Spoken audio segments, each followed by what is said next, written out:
Dork Squad, what is going on? I hope you guys are having an amazing day, because today we are here to break down some of your Ninjago hot takes, which I recently asked you guys for in a community post. And there were a ton of amazing entries and crazy hot takes, so sorry if yours didn't get in this video. Trust me, I read all of them, but I did pick out some of the ones that I thought were the spiciest or just were the most baffling and could have a fun conversation down in the comments below, which, let me make this clear, please do not send any hate towards anybody who made these comments and their hot takes. Everyone is free to have their own opinion. With that being said, let's get into our first hot take. So our first one here, coming from Winter the Wise, who is a pretty frequent here on the channel, saying, not liking Dragons Rising doesn't mean someone's nostalgia biased. Now, I like Dragons Rising and all, but people overglaze it too much, and I see tons of people act like it's a perfect masterpiece with zero flaws. So admittedly, this is a little light for our first hot take, but this is one I want to include in there because I often do call out the nostalgia merchants of the community. But if we're being honest, I perfectly agree with this one. I think it is okay to still be a Ninjago fan and not really like Dragons Rising that much. It's obviously not for everyone, and I didn't even really care for the first season and a half. But on the contrary, I will say Dragons Rising and really anything post season 8 gets so much unnecessary hate from those nostalgia merchants who just don't like it because it's new, it's different, the designs have changed, yada yada yada. For our next hot take, coming from Cole the Sally, I honestly love how Jay lost his memory. I feel it's a cool, complex idea. I kinda do like how Jay is rude to everyone, even Nia, and I feel like Jay just really adds to the plot, and I don't care if he ever gets his memories back. Now, for me, this isn't that much of a hot take. I've made it clear that this is the best plot line in Dragons Rising for me, and I think Jay is better than he has ever been since, like, Skybound at least. And I also kinda hope he doesn't get his memories back, or if he does, he doesn't regress to the annoying Jay we saw. I'm really complicated on how I think about that, but I know a lot of people aren't liking the Jay storyline, and they just want him to get his memories back and go back to the whiny old Jay we used to have, which I'm really hoping doesn't happen. And for our next hot take, we actually got two of them coming from a super supporter of the channel, so thank you again for that. From Unlicensed Bricks, I got two.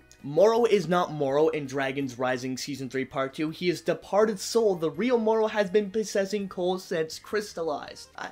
I see what I see what you're doing there. And secondly, the writers are so bad they didn't know how to deal with Zane and Ghost, so they just got rid of him. And I can't disagree with you there. I kind of do feel like they didn't really know how to handle the whole spectral thing with Zane and Pixel, so instead of touching on that, they just kind of said, yeah, we'll just send you away for now. Which for me is fine, I guess. I'm not really too much of a Zane fan, although it was cool seeing Pixel back, and she was really cool when she got reintroduced, and I love her new design. I guess it does just kind of feel like we did all that for nothing, though. And coming from one of our members of the Council of the Crystal King, thanks again for being a supporter. I really appreciate that, guys. From Zach Gilla D4J, I hope Jay never gets his memory back, and Skybound is a genuinely boring season. Okay. Alright, let's take this one at a time. As we mentioned, I already agree with the Jay part. I think Jay is so much cooler with his memories gone. But Skybound's a boring season. I don't know. Out of all the OG seasons, being the pilots to Season 7, I would say Skybound is the best season of them all. It's just really good. I think Tournament and Possession are pretty overrated, although I would say Possession is still really dang good. Jax, I'm gonna need you to explain yourself on why you think Skybound is boring, cause like, how? Okay, and this next one is definitely going to be a bit of a controversial one, so let's get into it. Again, don't be attacking any of these people. But Myla99 says, I hate how they made Cole gay. I'm not homophobic, but it's a Lego show and it's a kid's show. Plus, the creators always said it was up to the mind of the watchers. Don't come for me, please. I reiterate that last part. Don't come for this commenter, but this just isn't true, kind of. Like, listen, it's undoubtable that there is possibly something going on with Gio and Cole, though you could pass it off as really close friends. As the writer said, it's just kinda up to you. This is a Lego show. There's no way they're ever going to confirm that. I would be quite shocked. If anything, it'll be like a Princess Bubblegum and Marceline kind of thing, where if they're gonna do it, it'll be in the very final episode. But either way, I don't really care. I went on a rant about this about my story one day. You know, sometimes people just be gay. So if Cole's gay, I guess,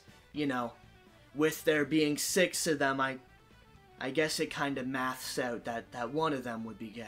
And for our next hot take from Brick K Production, Dragon's Rising character development is so much better than the original series character development, but the original series had better episode pacing. And this is definitely a hard one to respond to, given that it could depend on the character. Like I said, Jay, I think, has had the best character development in the entire series, along with even Kai and Lloyd, but like, I mean, what has Zane, Cole, and even Nia really done except just try and get Jay? I feel like they had some much stronger and better character arcs in previous seasons, like Seabound Rebooted and Master of the Mountain. I guess that makes sense for the original series. Then again, we did watch that weekly, so we had more spread out time, more time to digest the episodes, so maybe that's the case, but I haven't really noticed a difference in pacing much from the original series to this series, other than it's maybe a little shorter or longer storylines than it was in the previous show. In our next one from Spinjitzu Master Falcon, Thunderfang is a much better villain than the Overlord and felt like a genuine threat. Honestly, I'm gonna agree with this one, just for the sole purpose that the Overlord is just kind of evil because he's like the literal incarnation of evil, so he's really just doing it for the love of the game, versus Thunderfang kind of has a reason that he's evil. He wants to be a source dragon and make them pay for rejecting him. Alright, next is one that as soon as I read this, I knew I had to put it in this video because I disagree with this full stop. The writers removing air jitsu and elemental dragons was for the greater good and vastly improved the ninja. Now, I've made my stance on this clear in a couple streams, but for those who haven't seen the streams, I absolutely hate whenever the writers waste so much screen time introducing these new power elements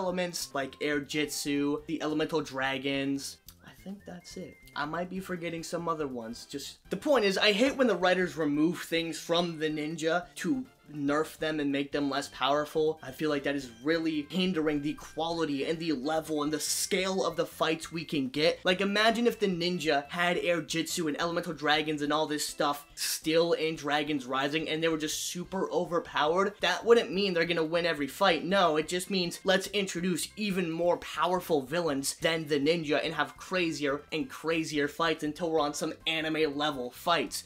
Or maybe that's just me dreaming. I think nerfing the ninja, one, it just goes back and it kind of feels like a waste of time when they're trying so hard to get air jitsu and it's just gone without saying a word. It just, the rewatchability, it really hurts there. And for our last hot take of the video from Blake Bright Z, I think Eren is a really annoying and arrogant character because of his obsession with saving his parents instead of helping everybody else, in season 2 at least. I can kind of agree with you on the annoying part, except in a different way. I just think it was really annoying how for like 2 whole seasons, all he kind of did was whine that he didn't have powers. It really did get annoying. I think the voice actor does a great job, and I think the character does have potential in the future, but as of his beginning point, I can't really say I was a fan of Eren off the start, although season 3 did have me make a big turn in enjoying his character a lot more, and part 2 handled his character okay, although the I'm gonna quit the ninja thing, and then you know what, never mind, was just, it just kind of felt pointless to me. So I can definitely see where this hot take is coming from, but I know a lot of people love Eren, so I had to throw this one in here. And well, Dork Squad, that about wraps it up for the set of Ninjago hot takes. If you'd like to see another one of these in the future, please let me know. And again, be sure to give your replies to these hot takes down below. What do you agree with? What do you disagree with? I'd love to hear it all in the comments section. And once again, thank you to my wonderful channel members for supporting the channel and videos just like this. If you'd like to support the channel, you can hit the join button for only 99 cents a month Canadian, and you can see all the perks that come with it. Once again, thank you guys so very much for watching. Like, comment, and subscribe for more Ninjago content just like this. Believe me, it really helps out the channel, and I will see you in the next video. Peace out.